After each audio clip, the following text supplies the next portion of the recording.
بسم اللہ الرحمن الرحیم، ویلکم بیک اندر ویڈیو۔ آپ نے ایک لفظ سنا ہوگا، کالی بھیڑیں۔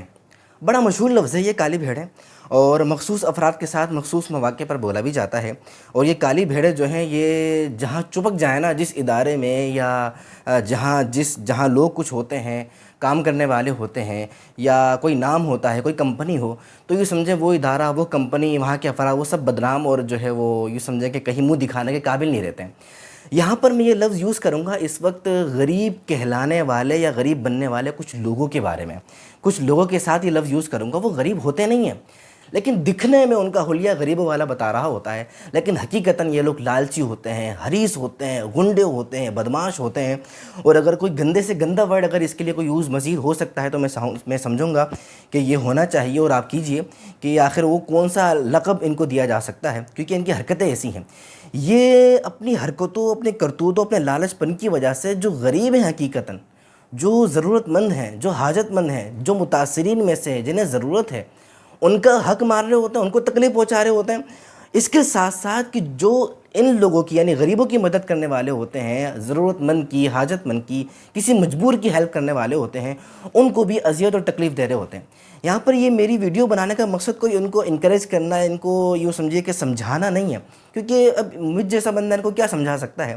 میرا ویڈیو بنانے کا مقصد یہ ہے کہ اس وقت ہو سکتا ہے کوئی یقیناً سمجھدار پڑھا لکھا بندہ ہی دیکھ رہا ہوگا، اور اللہ کی راہ میں دینے والا بھی دیکھ رہا ہوگا۔ اس وقت 2002 کا جو سیلاب آیا ہے، جو فلڈ ہے، اس وجہ سے جو آزمائش اور مصیبتیں آئی ہیں اور تکلیفیں لوگوں کو ہو رہی ہیں، تو ایسے موقع پر جو ہیلپ کرنا چاہ رہے تھے، جنہوں نے ہیلپ کی، ان کے ساتھ کچھ معاملات ایسے ہوئے کہ بندہ یہ سمجھے کہ منہ دکھانے کے قابل نہیں رہا۔ ابھی میرے سامنے ایک واقعہ ہے، مجھے پتہ چلا کہ کچھ حضرات نے راشن جمع کیا، کھانا پینا جمع کیا، یہ کیا وہ کیا۔ آپ دیکھیں، بائک پر اگر کچھ چیزیں جمع کر لی جائے نا، وہ بھی ٹھیک ٹھاک مہنگی ہوتی ہیں۔ 2022 چل رہا ہے، مہنگائی کا دور ہے۔ رکشے کے اندر کچھ بھر لینا ایک بڑا ٹھیک ٹھاک ہوتا ہے۔ ایک بندے کا گھر کا جو راشن ہوتا ہے وہ 30-40 ہزار کا اتنا آتا ہے کہ آدھا رکشہ بھی نہیں بھرتا۔ بہرحال تو ٹرک بھر دی انہوں نے نا، ایک بھی ٹرک نہیں، 2 سے 3 ٹرک انہوں نے بھر دی، اور چلے گئے بھی ہیلپ کرنے کے لیے۔ بتاتے ہیں کہ جب ہم وہاں پر پہنچے تو ہم تو حیران رہ گئے کہ ہمارے ٹرک کے پیچھے 7-8 بائکیں، اور بائک پر بھی جو ہے وہ ڈنڈا سوار لوگ ہمارے پیچھے پیچھے۔ ہم تو پریشان کہ یہ کیا ہو گیا۔ غریبوں تک تو ہم کیا پہنچتے ہیں، وہ غریب حلیے میں نظر آنے والے لوگ ہمارے پیچھے ایسے پڑے کہ بتا رہے ہیں کہ 40 کلومیٹر تک وہ ٹرک بھگا کے لے کے گئے، لیکن وہ ان کے پیچھے پیچھے۔ آپ دیکھیں پتہ نہیں کون سی غریب آبادی میں رہ رہے ہیں، اور حرکتیں ان کی اسی کی 40 کلومیٹر تک کا پیٹرول ان کی گاڑی کے اندر بھی بھرا ہوا ہے۔ اللہ مان والحفیظ، اس قسم کے لوگ کیا چاہتے کیا ہیں؟ یہ ہر بار نکل کے آ جاتے ہیں، یہ چاہتے ہی نہیں کہ غریبوں کی مدد ہو۔ آپ دیکھیں اس وقت ایک بڑی تعداد ہے امیروں کی جو نہیں کرتے مدد کرنا چاہتے ہیں، لیکن غریبوں کی مدد نہیں کرتے، ان کی حرکتوں کی وجہ سے۔ آج دیکھیں کئی لوگ قرضے نہیں دیتے، اس کی وجہ کیا ہے؟ کیونکہ ان کو پتہ ہے کہ قرضہ لینے والا قرضہ لیتے وقت تو بڑا وہ بن جائے گا، لیکن جب واپس لوٹانے کی باری آئی ہے نا، تو اس وقت وہ ایسا لگ رہا ہوگا جیسے قرضہ میں نے لیا، میں سر جی سر پلیز دے دینا سر، یہ حالت ہوئی بھی ہوگی۔ پہلے ایسا نہیں ہے، رحم دلی ابھی نہیں ہے، ہمدردی ابھی نہیں ہے، بہت ہے۔ آپ ویڈیوز دیکھ رہے ہوں گے، آپ کے سامنے سارے مناظر آ رہے ہوں گے، اربوں روپے کا الحمدللہ راشن اب تک جا چکا ہے، اور ہر بار الحمدللہ کراچی سے لے کے پورا پاکستان سے باہر کے جو مسلمان پاکستانی بستے ہیں اور جو لوگ بستے ہیں وہ دل کھول کے دیتے ہیں، لیکن کچھ لوگ نہیں دے پاتے یا پیچھے ہٹ جاتے ہیں، ان حرکتوں اور کرتوتوں کی وجہ سے۔ جیسے میں نے بھی قرضے کی مثال دی، آپ 2005 میں آ جائیے۔ مجھے اچھی طریقے سے یاد ہے کہ 2005 میں دعوت اسلامی کے نے بڑھ چڑھ کر جب زلزلہ آیا تھا تو اس میں ہیلپ کی تھی، تو وہاں پہ ایک صاحب تھے، ان سے بات چیت ہوئی تو انہوں نے تعریف بھی کی۔ اچھا، وہ چونکہ جاننے والے بھی تھے، تو انہوں نے بتایا کہ 2005 میں کہاں سے مدد نہیں آئی، اور کیسی مدد نہیں آئی۔ بہت مدد آئی، بہت پیسہ آیا، ایک بڑا پیسہ، بڑی راشن، بڑی مدد جو ہے وہ کرپشن کی نظر ہو گئی۔ وہ بتاتے ہیں کہ ٹینٹ لگتا تھا، کیمپ لگتا تھا، بڑا ہی عالیشان، اور خوب مال جمع ہوتا تھا۔ اس کے بعد کہاں گئے ٹینٹ والے بھائی، کہاں گئے؟ کوئی پوچھنے والا نہیں، کوئی سوال کرنے والا نہیں گھروں کے اندر۔ اور بھائی سانڈوں کے لیے تھوڑی دیے تھے، یہ جن کے پیٹ پہلی اتنے موٹے پھولے ہوئے ان کے لیے لوگوں نے تھوڑی پیسے دیے، یہ دیے غریبوں کے لیے۔ تم کھا جاؤ گے یا اس طریقے سے لوٹ لو گے کوئی جا کے؟ یہ تو کوئی طریقہ نہیں ہوتا۔ تو بتا رہے ہیں کہ اس طریقے سے ظلم ہوا، جنہوں نے پیسہ دیا ان کا پیسہ صحیح جگہ نہیں پہنچا، یہاں غریب کی، یہاں جو امیر کی دل آزاری، وہاں پر پیسہ نہیں پہنچا، یا ان کے پاس مدد نہیں پہنچی، وہاں جو ہے وہ غریب کی دل آزاری۔ ابھی تھوڑا سا آپ لاک ڈاؤن میں چلے جائیے، کیا کیا حال نہیں کیا۔ غریبوں میں چھپے ہوئے کالی بھیڑوں نے لالچ کی انتہا کر دی۔ یعنی یوں سمجھیے کہ بتانے والوں نے یہ تک بتایا ہے کہ پورے کمرے لوگوں نے راشن سے بھر دیے تھے، فلاں ادارے کا فلاں ویلفیئر کا جو ہے نا راشن مل رہا ہے، وہاں جا کے لائن میں لگ کے وہ لیا ہے، بیٹے کو بھیج دیا، باپ کو بھیج دیا، بہن کو یہاں بھیج دیا، بیٹے کو یہاں بھیج دیا۔ ابے بھائی کیا قبر کے اندر لے کے جاؤ گے؟ ایک نارمل فیملی کو راشن کے لیے مطلب نارمل راشن چاہیے ہوتا ہے، زیادہ سے زیادہ دو اداروں کا راشن جمع کر لیا جائے، پتہ نہیں کس کس کا راشن کس کے نام پہ کہاں وہ پھر بعد میں بکا بھی۔ اب یہاں تک کہ پھر اب بیچارے جو ہیلپ کرنے والے ان کو کیا کیا کرنا پڑا کہ یار اصل بندہ ہے کون، ضرورت مند ہے کون؟ ہر بندہ اپنی بھولی سی شکل، غریب والی شکل بنا کے باہر روڈ پہ نکل آتا ہے اور کہتا ہے کہ جی میں ہی مجبور ہوں، تو اب پیٹھ پیچھے پتہ چلتا ہے تو وہ تو بڑا ہی زبردست بندہ نکل رہا ہوتا ہے بھائی۔ وہ ایک شخص نے کیا تھا نا کہ وہ آٹا جو ہے وہ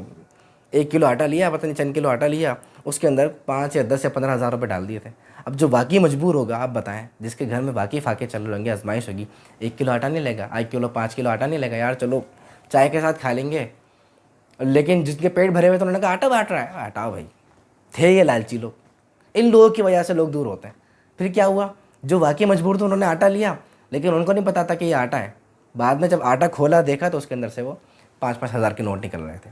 تو یہ وہ وجہیں ہوتی ہیں کہ جس کی وجہ سے میرے بھائیوں جو غریب جو ہوتا ہے نا اس کا حق مر رہا ہوتا ہے، ان کالی بھیڑوں کی وجہ سے، اور انہی کالی بھیڑوں کی وجہ سے جو امیر ہوتے ہیں یا جو ہیلپ کر سکتے ہیں، کرنے والے ہوتے ہیں، دل ہوتا ہے، ضروری نہیں ہے مدد کرنے کے لیے امیر بندہ ہو، کبھی دل ہوتا ہے، تھوڑا بہت پیسہ ہوتا ہے، یا اپنی جمع پونجی سے ایسے مجبور حالات میں بندہ دے رہا ہوتا ہے، اور اس کے ساتھ اگر اس قسم کے معاملات ہو رہے ہوں تو بتائیں اس کے دل پہ کیا گزرے گی۔ اب یہاں پر ہمیں کیا کرنا چاہیے؟ دیکھیں ایسی سچویشن میں ہمیں نہیں پتہ ہوتا کہ وہاں کا کیا ماحول ہے، جہاں پر کوئی آفت آئی ہے، زلزلہ آیا ہے، سیلاب آیا ہے، یا جس کی ہم مدد کر رہے ہیں، اس کے بجائے ہم خود جائیں، اس کے بجائے جو ادارے باقاعدہ کام کر رہے ہیں نا، جیسے میں جس پر سب سے زیادہ ٹرسٹ کرتا ہوں وہ ہے FGRF دعوت اسلامی کا ڈپارٹمنٹ،